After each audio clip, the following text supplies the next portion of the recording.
안녕하세요. 김변스 행정법입니다. 행정법의 효력에 관한 기출문제를 풀어보도록 하겠습니다. 영상을 보시기 전에 문제를 먼저 풀고 오시길 바라겠습니다.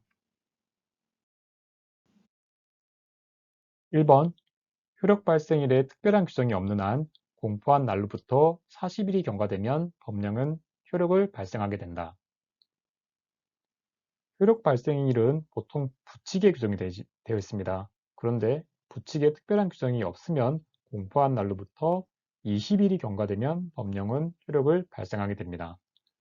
지문에서는 40일이라고 했기 때문에 1번 지문은 틀린 지문이 됩니다.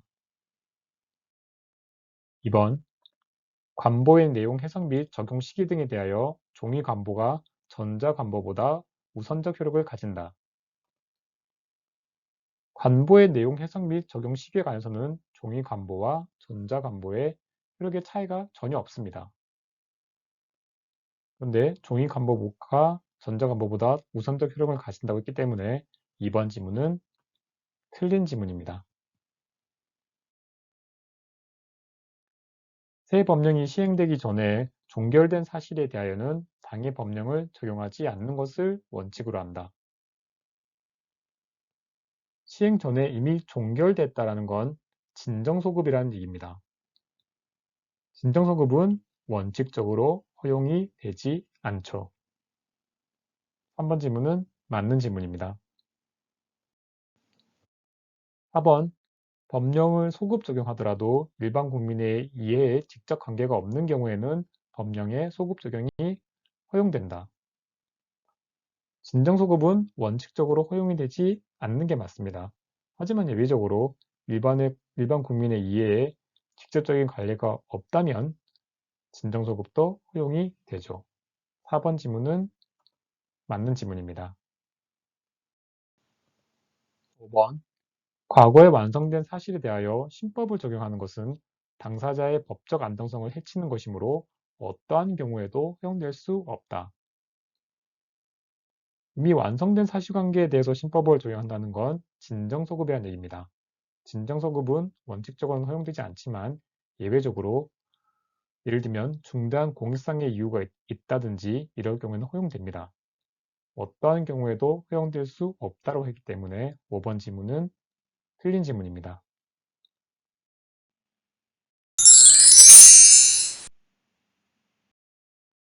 6번, 진정소급입법이라 하더라도 예외적으로 국민이 소급입법을 예상할 수 있었거나 신뢰보호 요청에 우선하는 심히 중대한 공익상의 사유가 소급입법을 정당화하는 경우 등에는 허용될 수 있다. 진정소급입법은 원칙적으로 허용되지 않지만 예외적으로 중대한 공익상의 사유가 있을 경우에는 허용됩니다. 따라서 6번 지문은 맞는 지문입니다. 1번, 부진정소급입법은 원칙적으로 허용되지만 소급표를 요구하는 공익상의 사유와 신뢰보호의 요청 사이의 형량 과정에서 신뢰보호 관점이 입법자의 형성권에 제한을 가하게 된다. 부진정소급입법은 원칙적으로 허용되는 게 맞습니다. 하지만 예외적으로 사익이 공익보다 우월할 경우에는 소급이 되지 않을 수도 있죠. 소급이 제한될 수도 있기 때문에 7번 지문은 맞는 지문이 되겠습니다. 8번, 개정법령이 기존의 사실 또는 법률 관계를 적용 대상으로 하면서 국민의 재산권과 관련하여 종전보다 불리한 법률 효과를 규정하고 있는 경우 그러한 사실 또는 법률 관계가 개정 법률이 시행되기 이전에 이미 완성 또는 종결된 것이 아니라면 소급입법 금지 원칙에 위반된다. 길게 설명되어 있지만 핵심은 이미 완성 또는 종결된 것이 아니라는 겁니다. 이 경우는 부진정 소급입법이기 때문에 원칙적으로 허용되고 소급입법 금지 원칙에 위반되지 않죠. 그런데 8번 지문은 위반된다라고 했기 때문에 틀린 지문입니다.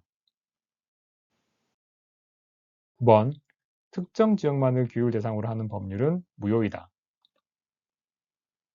국가의 법률 또는 명령임에서 영토의 일부 지역에서만 적용되는 경우도 있습니다. 예를 들면 제주 특별자치도의 설치 및 국제자유도시 조성을 위한 특별법 등이 있고 이러한 법률도 유효하죠. 9번은 무효라고 했기 때문에 틀린 질문입니다. 마지막 10번입니다. 행정법령의 개인적 기록은 속지주의를 원칙으로 한다.